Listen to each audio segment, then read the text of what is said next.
Nah, hukum Belanda itu tahu lah, Belanda itu Kristen.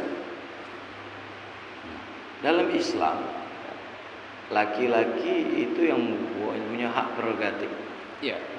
Nah, yang istilah istri nak ngomong lah 1000 kali lah, ku cerai kau udah mempan. Tapi seorang suami dia ngomong ku cerai kau, ada 2 orang saksi, maka jatuh talak 1. Jadi kalau dia berhubungan suami istri berzina, dia harus ijab qabul ulang. Nah, di Indonesia ini karena dia bukan hukum Islam, mengandung hukum Belanda itu. Nah, jadi perempuan itu dimudahkan untuk mengadukan ke pengadilan agama. Nah, kalau memang perceraian itu berdasarkan syar'i, ketok palu hakim itu sah. Tapi kalau tidak berdasarkan syar'i, maka ketok palu itu tidak sah. Contoh, suaminya baik-baik, rajin sholat, ya, rajin istilahnya puasa sunat terjaga, puasa wajib terjaga. Kemudian tidak pernah berjudi, tidak pernah zina, tidak pernah bermaksiat, tidak pernah KDRT. Digugat istrinya karena ekonomi. Nah, karena di Indonesia ini siapa yang bayar itulah yang dibela, makanya biarpun sampai 7 kali sidang suaminya mempertahankan, tetap cerai itulah, tetap ketok palu itulah. Padahal suaminya itu mempertahankan. Bahkan ada suaminya yang difitnah, di dalam gugatan cerai difitnah, tidak pernah memberi nafkah, tidak tahu kemana, tahu-tahu suaminya datang. Nah, herannya hakim itu apa tidak tahu dengan al-fitnatu asyaddu minal qatl. Fitnah itu dosanya lebih kejam dari membunuh. Difitnahnya 13 tahun, 10 tahun tidak pernah tahu kemana, tahu-tahu dia datang. Nah, hakim ini kaget tuh.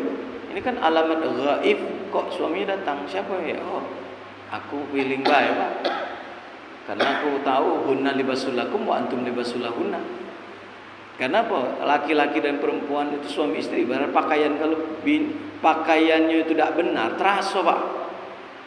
Nah, itulah aku datang ke sini ini ternyata benar. Aku difitnah. Aku 13 tahun, 10 tahun, 20 tahun, padahal aku sering datang, aku sering masih nginjuk nafkah. Ada yang cak itu, tapi masih ketok palu itulah oleh hakim. Disitulah kita tahu bahwa kita ini bukan hukum Islam tapi hukum Belanda.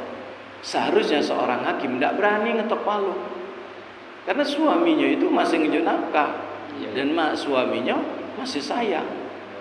Nah, akhirnya apa? Nyewa saksi palsu, dipaksa suruh ngiyoke disumpah di depan Quran. Wallahi billahi tallahi, memang aku tahu nian lakinya tidak pernah balik-balik 10 tahun. Nyewa saksi palsu.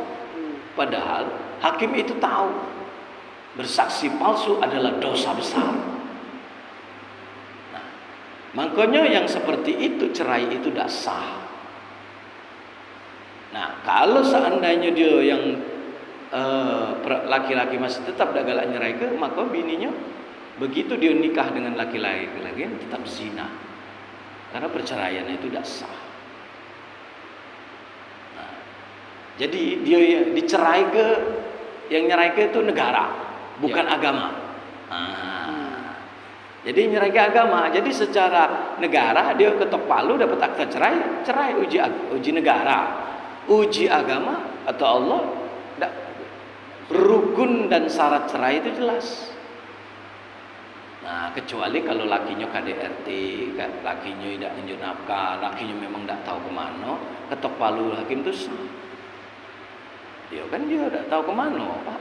Sementara aku ini punya anak nak hidupi. Nah, banyak cak itu karena ekonomi. Ya. Nah, jadi biarlah. Makanya hukum agama dengan hukum negara tidak pernah akor. Jadi secara agama dia masih tetap suami istri. Tadi kita saksi kebaik di akhirat. Karena seorang istri yang menggugat suaminya tanpa alasan syar'i, maka jangankan masuk surga, nyium surga pun tidak. Nah, seburuk-buruknya suami itu adalah tameng atas istri masuk surga atau tidak. Nah, makanya Pak, seorang istri itu masuk surga bukan karena taat, istilahnya sholat, taat haji, taat umroh, taat puasa, tapi karena taat kepada suami. Nah itu. Jadi kakek, dia mau suami berarti dia langsung berhadapan dengan Allah. Karena seorang istri ketika nak dihisab, suaminya akan didatangkan dulu. Ini istrimu, kau yang akan diminta pertanggungjawaban oleh Allah. Nah, jadi secara negara dia cerai, secara agama dia masih tetap suami istri karena alasannya tidak syar'i. Nah, alasan syar'i itu apa? Dia hobi berjudi, terus narkoba, KDRT. Nah, itu benar. Ya, ini cuman misalnya alasan ekonomi, duit belanja kurang, tak bisa.